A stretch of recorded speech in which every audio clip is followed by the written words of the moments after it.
Ladies and gentlemen, the President of the United States.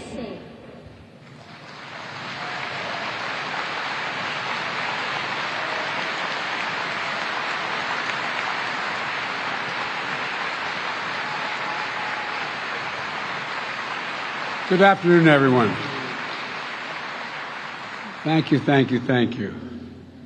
Friends, partners, Speaker Pelosi, members of Congress who've traveled here to represent the United States, and fellow leaders. It's an honor to once again participate in this critical summit. And I'd like to thank our host, President Sisi, for bringing us together at this pivotal moment. Thank you, Mr. President.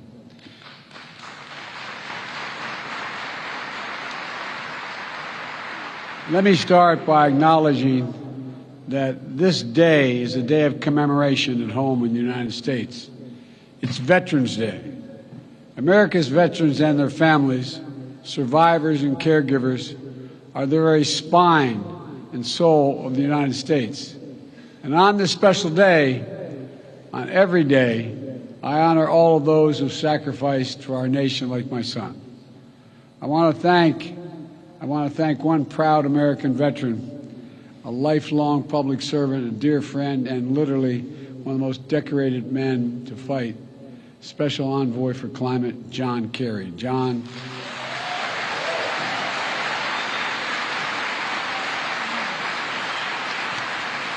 your commitment, your passion, your diplomatic expertise have been absolutely critical to delivering incredible progress on climate issues over the past 2 years. And I thank you, pal. I thank you for being my friend. Here in Egypt, the Great Pyramids and the ancient artifacts stand as testament to millennia of human ingenuity. We see our mission to avert climate catastrophe and seize a new clean energy economy not only as an imperative for our present and future, but through the eyes of history. According to the World Meteorological Organization, the past 8 years have been the warmest on record. In the United States, we're seeing historic drought and wildfires in the West, devastating hurricanes and storms in the East. Here in Africa, home to many nations considered most vulnerable to climate change, food insecurity. Hunger follows 4 years of intense drought in the Horn of Africa. Meanwhile, the Niger River in West Africa, swollen because of more intense rainfall, is wreaking havoc on fishing and farming communities. In Nigeria, flooding has recently killed 600 people. 1.3 million more are displaced. Seasonal livestock migration routes have been used for hundreds of years, are being altered, increasing the risk of conflict between herders and local farming communities. The climate crisis is about human security, economic security, environmental security, national security, and the very life of the planet. So today, I'd like to share with you how the United States is meeting the climate crisis with urgency and with determination to ensure a cleaner, safer, and healthier planet for all of us.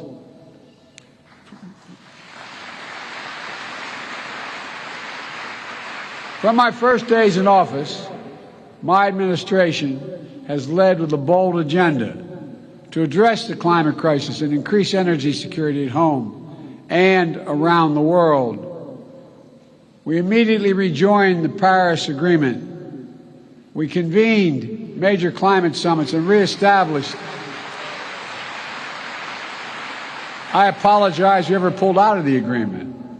We established major economies forum to spur countries around the world to raise their climate ambitions.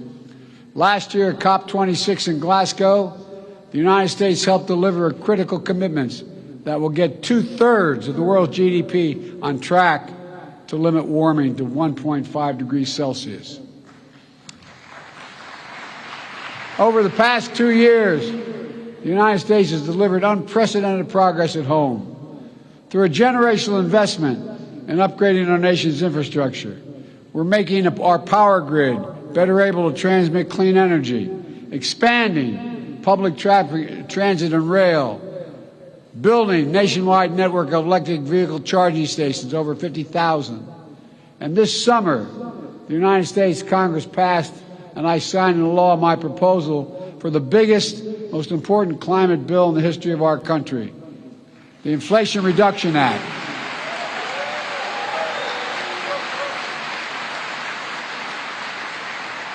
It includes less than I asked for, but a significant amount, $368 billion, to support clean electricity, everything from onshore, offshore wind to distributed solar, zero emissions vehicles and sustainable aviation fuels, more efficient electrified buildings, cleaner industrial processes and manufacturing, climate-smart agriculture and forestry, and more.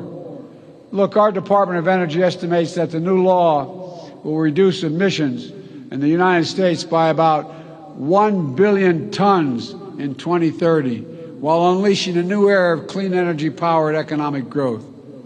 Our investments in technology, from electric batteries to hydrogen, are going to spark a cycle of innovation that will reduce the cost and improve the performance of clean energy technology that will be available to nations worldwide, not just the United States. We're going to help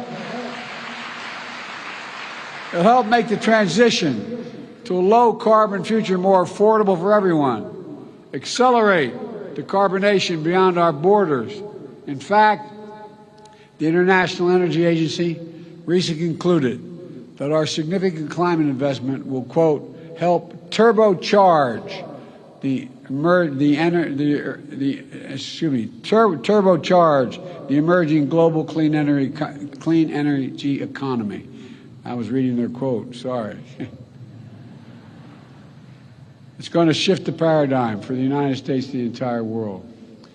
We also ratified the Kigali Amendment to rally the world in phasing down the production and consumption of HFCs, greenhouse gases, that are thousands of times more damaging than carbon dioxide. And just yesterday, the United States became the first government to require that our major federal suppliers disclose their emissions and climate risk and set targets for themselves that are aligned with the Paris Agreement.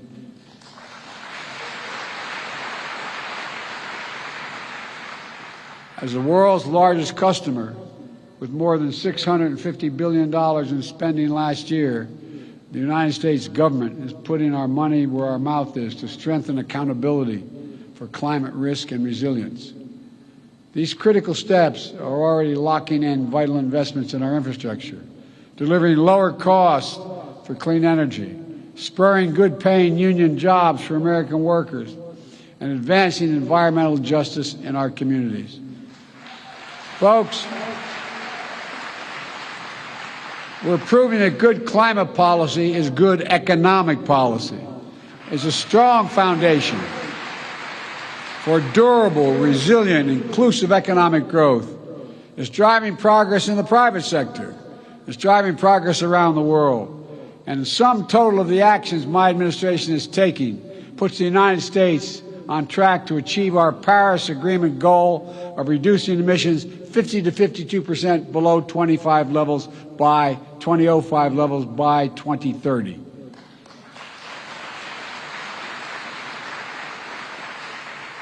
Let me just take a moment to emphasize how meaningful it is that I can say that.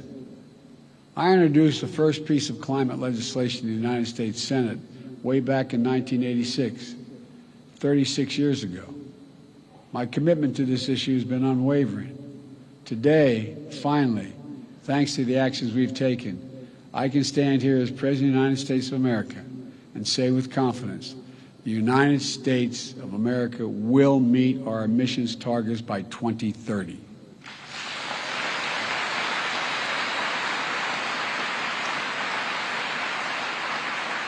We're racing forward to do our part to avert the climate hell that the UN Secretary General so passionately warned about earlier this week. We're not ignoring harbingers that are already here. It's true, so many disasters, climate crisis is hitting hardest those countries and communities that have the fewest resources to respond and to recover. And that's why last year I committed to work with our Congress to quadruple U.S. support to climate finance and provide $11 billion annually by 2024, including $3 billion for adoption. That's why the Fund Emergency Plan for Adaptation and Resilience, PREPARE we call it, to help more than 500 million people in developing countries respond to climate change. We're already requested more than $2 billion for the PREPARE this year. I'm going to fight to see that this and our other climate objectives are fully funded. Today, as a down payment, we're announcing more than $150 million in initiatives that specifically support PREPARE's adaptation efforts throughout Africa, including Adaptation in Africa, effort that Egypt and the United States launched together in June. This includes support for expanding early warning systems to help cover Africa, broadening access to climate finance, providing disaster risk protection, strengthening food security, mobilizing the private sector, and supporting new training center in Egypt to accelerate adaptation across the efforts all across the continent. My administration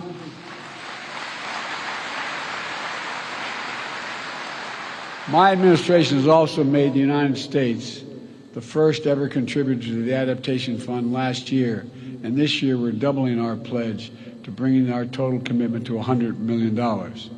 We're also making sure that every dollar we deliver goes as far as possible, unlocking larger pools of finance and the trillions in private investment we know that will be needed.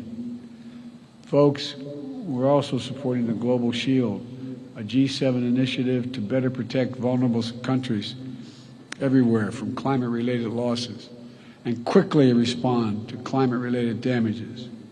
And the G7-led Partnership for Global Infrastructure and Investment is working to meet the critical infrastructure needs in low and middle-income countries with specific focus on climate. The project we're facilitating is built on transparency, partnership, the protections for workers and the environment. One of the many projects already underway is a partnership between American firms and the government of Angola to invest $2 billion building new solar projects in Angola. And like everywhere in the world, climate adaptation in Africa is working toward energy transmissions as just means creating good jobs, spurring inclusive economic growth, and leaving no one behind as we implement the Sustainable Development Goals. Folks, now I know this has been a difficult few years.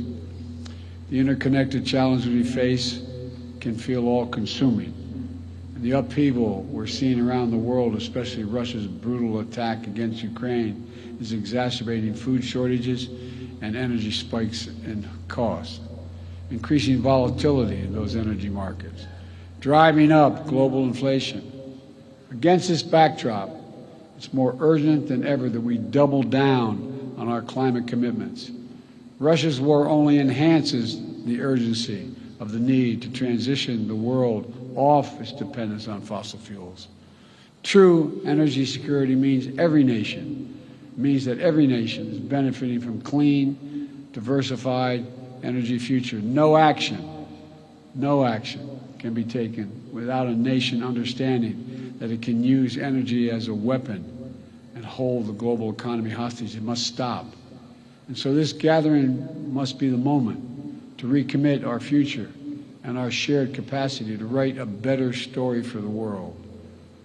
Let's build on our global climate progress, raising both our ambitions and the speed of our efforts. The science is devastatingly clear. We have to make vital progress by the end of this decade. And that's why the United States is rallying the world around climate game changers. I launched one such game changer last year in the European Commission President von der Leyen, the Global Methane Pledge. We started it with the EU and 8 other countries. In Glasgow, it grew to more than 100 countries.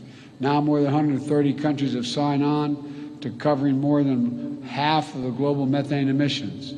Methane is 80 times more potent than carbon, and it accounts for nearly half of the net warming we're experiencing now.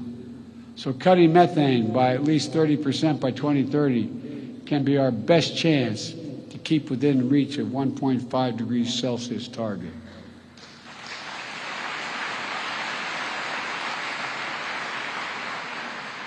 Today, we're releasing an updated Methane Emissions Reduction Act plan, which lays out how the United States is meeting the pledge. We're investing more than $20 billion in domestic methane mitigation to do things like cap orphan wells, leaking methane, improving industrial equipment in the oil and gas sectors to reduce emissions. It also lays out strong regulatory actions, including a new proposal from our Environmental Protection Agency to strengthen standards on methane across sectors, especially from super emitters, to make sure it's not released into communities impacting on public health. All told, these steps will reduce U.S. methane emissions from covered sources by 87% below the levels of 2005 by 2030. Folks, another game changer is conserving our natural environment, whether it's the Congo Basin's forests and peatlands here in Africa, or the Amazon Basin in South America, or forest, wetlands, grasslands in the United States. Preserving nature is one of the most impactful climate solutions we have. Some that indigenous people communities have known and been the stewards of these efforts for a long time and generations. They've known it. Here at COP27, we are co-chairing Forest and Climate Partnership to deliver real rapid strides to halt deforestation. The best part is we don't have to develop any new technologies. We just have to make clear forests are more valuable when they're preserved than when they're destroyed. It's that basic.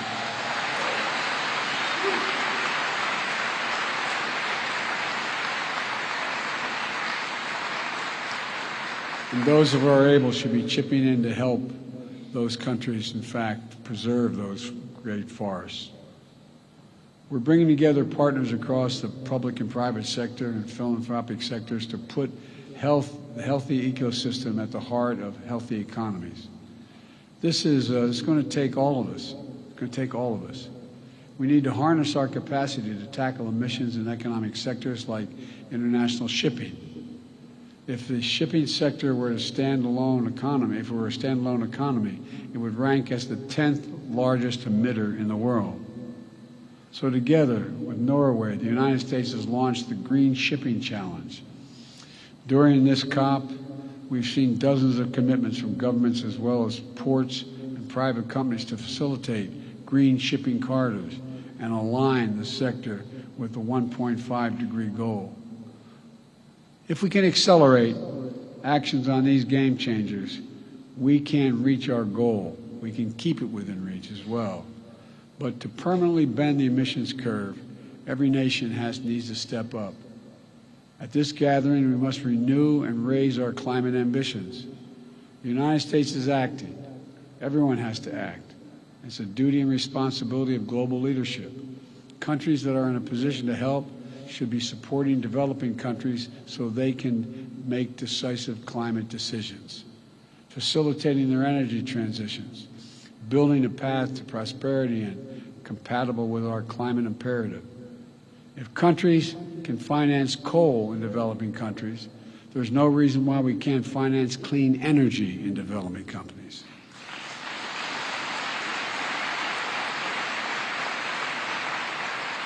I'm pleased to announce today, alongside the European Union and Germany, a $500 million package to finance and facilitate Egypt's transition to clean energy.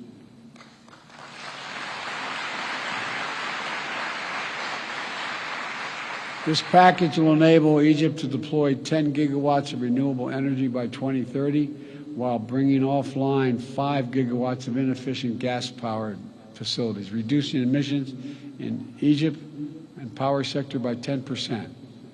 We will also work with Egypt to capture nearly 14 billion cubic meters of natural gas, which Egypt currently flares, vents, or leaks from its oil and gas operations. And because of this cooperation, Egypt is elevating its climate ambition and submitting enhanced national determination contributions. If we're going to win this fight, every major emitter nation needs to align with the 1.5 degrees. We can no longer plead ignorance to the consequences of our actions or continue to repeat our mistakes. Everyone has to keep accelerating efforts throughout this decisive decade. My friends, I came to the presidency determined to make the transformational changes that are needed, that America needs to make, and we have to do for the rest of the world, to overcome decades of opposition and obstacles of progress in this issue alone, to reestablish the United States as a trustworthy, committed global leader on climate. As I stand here before you, we've taken enormous strides to achieve that. But I don't stand here alone. This progress is being driven by young people all across America. Like young people around the world, they feel the urgency of climate. They feel it deeply. They're committed to these issues. They know the stakes, and that's their world we're creating. This is not to stand by and allow us to fail in this responsibility. We can't.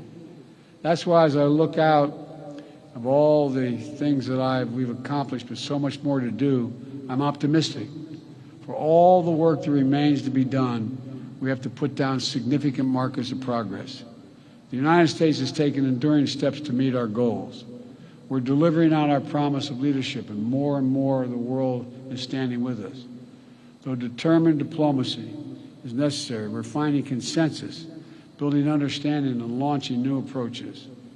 And the inspiring passion of young people, civil society, climate activists, indigenous communities is literally galvanizing the world. Yes, the challenges we face are great, but our capacity is greater than the challenges. We must never doubt that. So let's reach out and take the future in our hands and make the world we wish to see, and that we know we need. A planet preserved for generations to come. An economy powered by clean, diversified, secure energy sources. Opportunities unlocked through innovation and cooperation to deliver equitable, more prosperous, more stable, and more just world for our children. That's why we're here. That is what we're working toward. And we can do it together, I am confident. Thank you, thank you, thank you, and may God bless you all.